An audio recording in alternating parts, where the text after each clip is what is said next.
Ladies and gentlemen, it is update quarter. There's been so many updates, and now Steam and Rails has updated too, as someone was kind enough to tell me in the comments. Leave a comment down below, because I read them, apparently. I had no idea this was out, but we have, for example, snow covering train tracks and literal paint.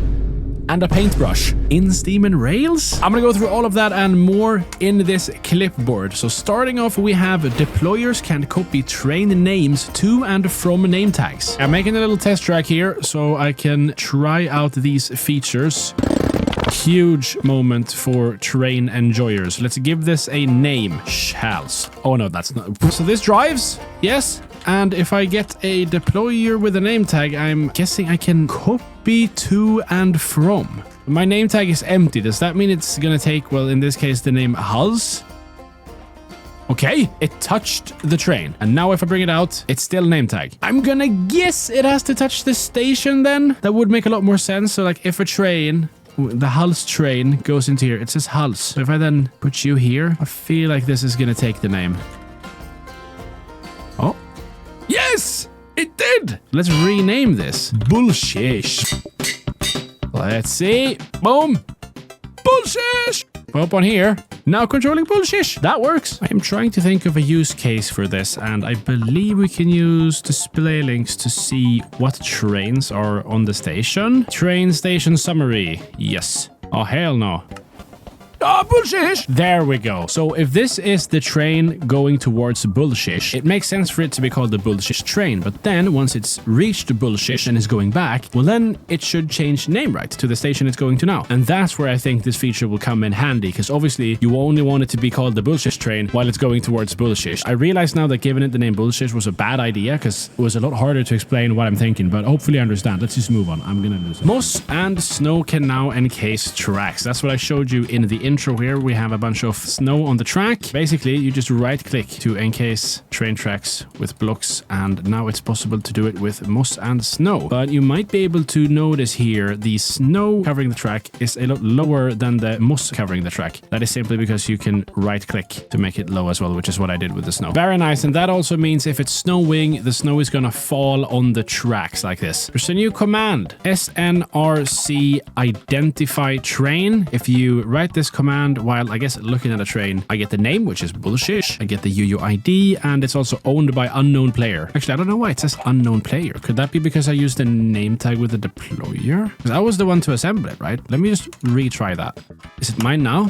Yes, now it's mine. When would you want the identify command? Well, probably when someone's made a weird train, something that's glitching, maybe something that's supposed to destroy your world, a grief train. So you've identified who made it, but now you want to get rid of it. Now we have the a non-ticking, non-tangible storage for trains. So if you do SNR Shadow Realm, you'll send a train there. I don't want to do that to you, chicken. But as soon as it leaves the station, I will make another train.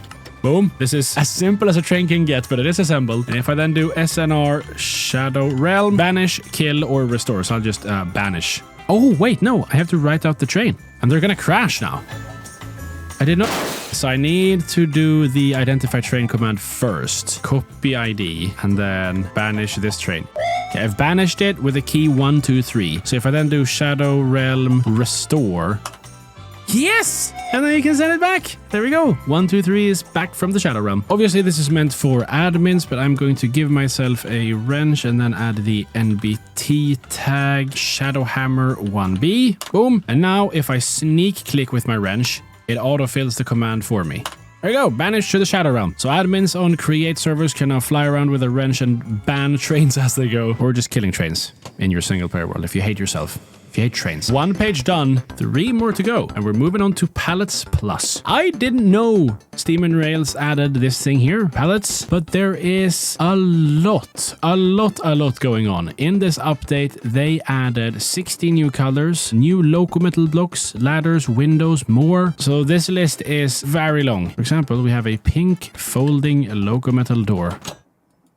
Very nice. I'm gonna approach the station here and disassemble our train because I made this with riveted loco metal. Why is that interesting? Well, Steam and Rails adds paint and paintbrushes now. So if I get a lime paint pitcher and a paintbrush out and put the paint pitcher in my offhand, I can paint these blocks into the lime version, which is crazy. I never thought I'd say I'm gonna paint blocks using Create Steam and Rails. And you can drink it.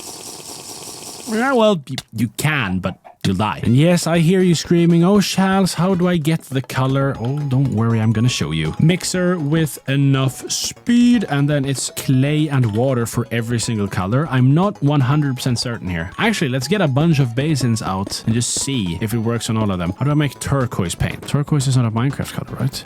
Oh, you mix cyan and white to get turquoise, and then cyan, I guess, is made with cyan clay. Or what? Cyan dye. You can also use green and blue paint, so you can mix the different paints together. All right, I've got clay and water in every basin. I'm just picking some dyes at random, but when I drop these in, so you can see the mixer start mixing, and we get the color in the basins. You don't have to take this out and right-click the blocks. You can drop the blocks in. So I have a lime riveted local metal that I'll drop into the blue paint here, and it's gonna start mixing. And it did take some of the color. How much though? Let's do a stack of a riveted local metal. We should see the paint get removed. Yep. Ooh, a lot of paint per block. That was not enough for a stack. 8 blocks in total. Now, apparently, I haven't tested this out, but you can use a potato cannon to launch paint projectiles. I have no idea how that works. Here's the potato cannon. Do I just load the paint pictures in? Red paint picture and potato can.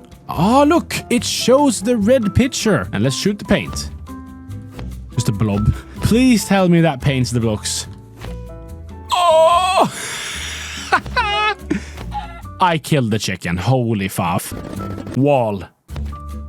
Oh! Dude.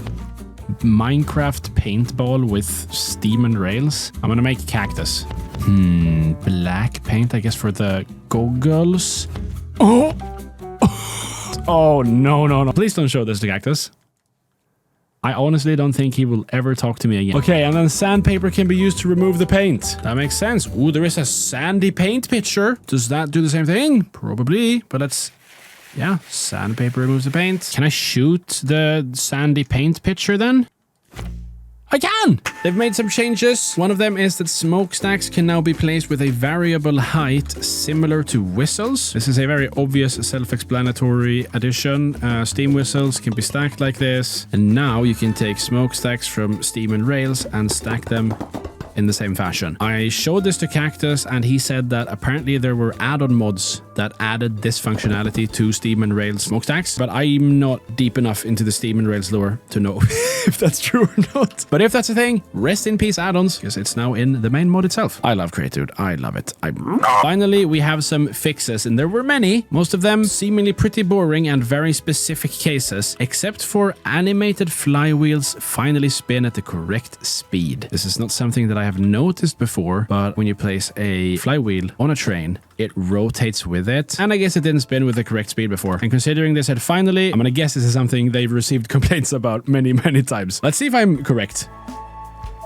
That is the correct speed. It is moving with the correct speed. I am not gonna go back to an old version just to see if it didn't act like this. I wasn't going to test it, but I was editing the video now, recorded it yesterday, and I was waiting for me to test it out in an older version, but then I didn't do it, so now I have to do it. Yeah. Here's a flywheel. Wait, do I even have Steam and Rails in this world? I do. Let's see then. Okay. It do be spinning incredibly fast. I get it now. I get the change. 10 out of 10. Good job. Guess what? That's it for the update. You better hit the subscribe button.